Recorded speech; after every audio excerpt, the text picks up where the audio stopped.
안녕하십니까. 개혁신당 대통령 후보 기호 4번 이준석입니다. 지난 27일 제3차 대선 토론에서 저는 인권변호사 출신 권영국 후보에게 질문했습니다. 성폭력적인 인터넷 게시글이 여성 혐오에 해당하는지 묻는 질문이었습니다. 해당 표현은 제가 창작한 것이 아니라 이재명 후보의 장남 이동호 씨가 인터넷 커뮤니티에 직접 올린 글의 순화된 버전이었습니다. 이미 법조계 자료와 언론 보도를 통해 사실관계는 확인이 되었습니다. 수위를 넘는 음담패설을 이동호 씨가 한 내용이 확인되었습니다.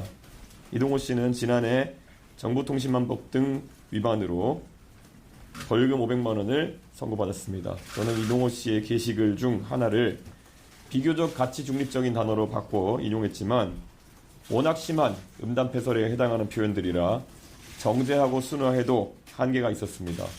그마저도 불편함을 느끼신 많은 국민들께 진심으로 사과드립니다.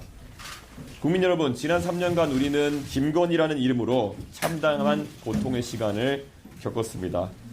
다시 김혜경, 이동호라는 이름으로 국민의 혼란에 빠뜨려서는 안 됩니다.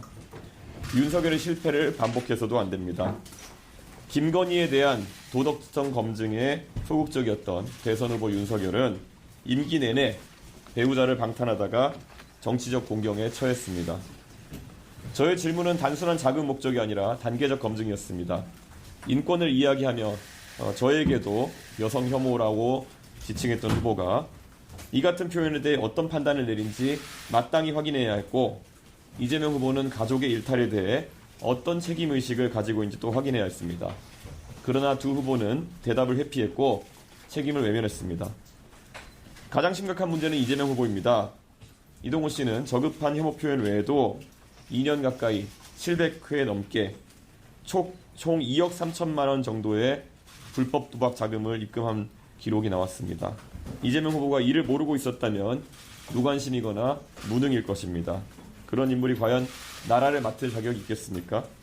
이재명 후보는 토론 자리에서 이러한 검증을 신변잡기라며 덮으려고 했습니다.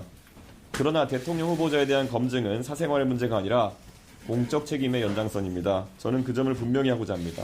저에 대한 검증 역시 얼마든 환영합니다. 그런데 지금 문제를 제기한 저에게 혐오의 낙인을 찍으려는 집단 린치가 계속되고 있습니다. 민주당, 시민단체, 그리고 유튜버 등이 총출동해 저를 향한 인신공격에 나섰고 사퇴를 겁박하는 시위까지 이어졌습니다. 상식의 눈높이에서 묻고 싶습니다. 제가 한 질문 가운데 어디에 혐오가 있습니까? 정말 성범죄자로 지탄받아야 할 사람은 누구입니까? 이것이 이재명 후보가 더욱 막강한 권력을 갖게 되었을 때 우리가 마주하게 될 미래입니다.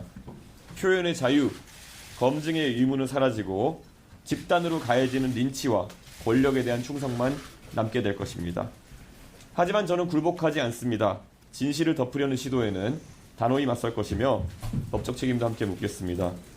오늘 오후 2시까지 사실관계를 반대로 뒤집어 저에 대해 방송과 인터넷 등에서 허위사실을 유포하거나 게시한 이들은 자진 삭제하고 공개 사과하십시오. 그러지 않으면 강력한 민형사상 대응에 나설 것입니다. 국민 여러분, 부모는 자식을 위해 헌신합니다. 그러나 자식이 파괴적인 길로 가는 것을 외면하는 것은 책임이 아니라 방임입니다. 권력 욕에 눈이 먼 지도자가 가족조차 책임지지 않는다면 그에게 국민을 맡길 수는 없습니다. 그래서 저는 어디서든 어떤 조건이든 후보 간 토론에 응하겠다고 제안한 바 있습니다. 지금도 그 제안은 유효합니다. 오늘부터 사전투표가 시작되었습니다. 거짓말의 편이 아니라 바른말의 편에 서주십시오.